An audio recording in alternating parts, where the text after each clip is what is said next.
درہم قرض دے دیے نبی کریم صلی اللہ علیہ وسلم کو. پھر نبی کریم صلی اللہ علیہ وسلم نے اس دیہاتی کو اسے دے دیے اور وہ دیہاتی وہاں سے چلے گئے.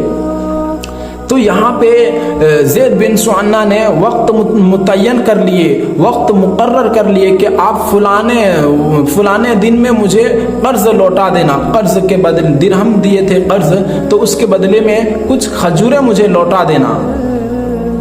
تو وقت مقرر تھے. تو زید بن سعنہ فرماتے ہیں کہ ابھی وقت آنا باقی تھا، ابھی جو مقرر وقت کیے تھے اور وہ وقت آنے میں ابھی 2-3 دن باقی تھا، اور میں نبی کریم صلی اللہ علیہ وسلم کو آزمانے کے لیے، نبی کریم صلی اللہ علیہ وسلم کو آزمانے کے لیے اور معلوم کرنے کے لیے، اس نبی کریم صلی اللہ علیہ وسلم کے حلم کے بارے میں معلوم کرنے کے لیے میں 2-3 دن پہلے ہی نبی کریم صلی اللہ علیہ وسلم کے پاس پہنچ گیا. زید بن سعنہ 2-3 دن وقت مقرر جو کیے تھے اس سے 2-3 دن پہلے نبی کریم صلی اللہ علیہ وسلم کے پاس پہنچ گئے آزمانے کے لیے.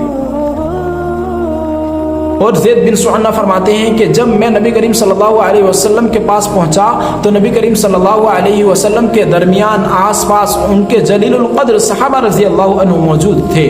تو میں نے ان کو چیرتے ہوئے نبی کریم صلی اللہ علیہ وسلم کے پاس پہنچا. نبی کریم صلی اللہ علیہ وسلم کہیں جنازے میں جانے والے تھے، تو میں نبی کریم صلی اللہ علیہ وسلم کے پاس پہنچا اور اس جگہ کو پکڑ لیا جہاں پہ تہبند اور قمیض ساتھ ساتھ ہوتی ہے، یعنی کمر کے اوپر کے حصے کو اس یہودی نے نبی کریم صلی اللہ علیہ وسلم کے پکڑ لیے اور غصے سے دیکھا اور سخت بات کہی. اور چوتھی بات کہ نبی کریم صلی اللہ علیہ وسلم کے باپ دادا کے بارے میں طعنے دیا اور کہا کہ تم لوگ ایسے ہی ہوتے ہیں، تمہارے باپ دادا تم لوگ اسی طرح ہوتے ہو، دوسرے کے حق ادا کرنے میں ٹال مٹول کرتے ہو.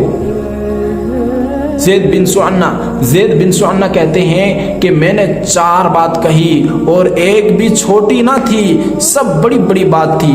پہلی بات یہ کہ میں وقت سے پہلے ہی نبی کریم صلی اللہ علیہ وسلم کے پاس پہنچ گیا آزمانے کے لیے.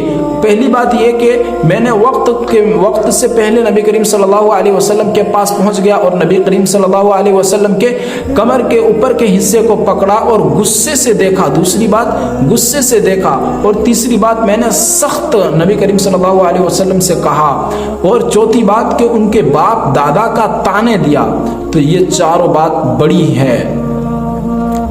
تو میں دیکھا کہ حضرت عمر رضی اللہ عنہ غصے سے مجھے دیکھ رہے تھے. حضرت عمر رضی اللہ عنہ نے کہا کہ اے اللہ کے دشمن، حضرت عمر رضی اللہ عنہ نے زید بن سعنہ سے کہا کہ اے اللہ کے دشمن، تو نے میرے نبی کو ایسا کہا، میرے نبی کے ساتھ ایسا کیا؟ اگر تیرا حق میرے نبی پر نہ ہوتا تو میں تیری گردن اڑا دیتا. حضرت عمر رضی اللہ عنہ کے غصے کو دیکھیے، لیکن پھر بھی شریعت پر عمل کرتے ہی ہیں.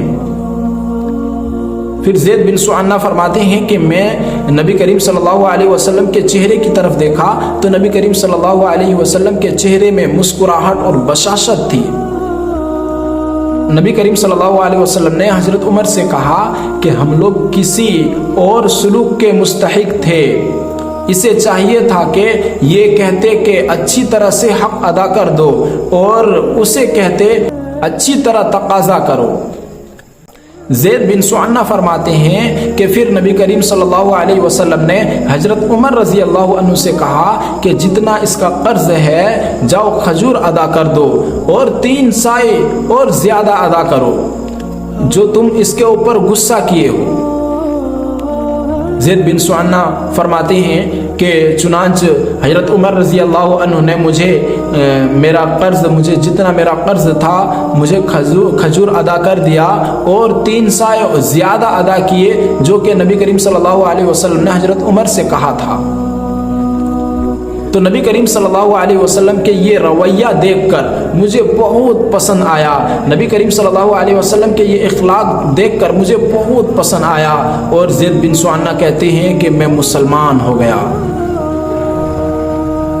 کیونکہ ہماری تورات کتاب میں جس طرح آخری نبی کا ذکر ہے بالکل وہ اسی طرح ہے، یہ چہرہ جھوٹا نہیں ہو سکتا، اور میں نے آزمایا بھی بالکل اسی طرح ہے، مجھے بہت پسند آیا اور میں مسلمان ہو گیا، زید بن سعنہ فرماتے ہیں۔ تو دوستوں، ہمارے نبی کریم صلی اللہ علیہ وسلم کے اخلاق دیکھیے کہ یہودی بھی مسلمان ہو جاتے تھے نبی کریم صلی اللہ علیہ وسلم کے اخلاق کو دیکھ کر، اور آج ہم اور آپ ہیں جو ہمارے اخلاق سے ہمارے بچے بھی دیندار نہیں ہو رہے ہیں۔ سوچنے کی بات ہے۔ اور اس واقعہ میں اور ایک بات یہ معلوم ہوتا ہے کہ جو شخص اپنا قرض مانگتا ہے، اپنا قرض مانگنے میں سختی اختیار کرے تو تم اسے برداشت کرو، ہو سکے تو اس کا قرض فوراً ادا کر دو۔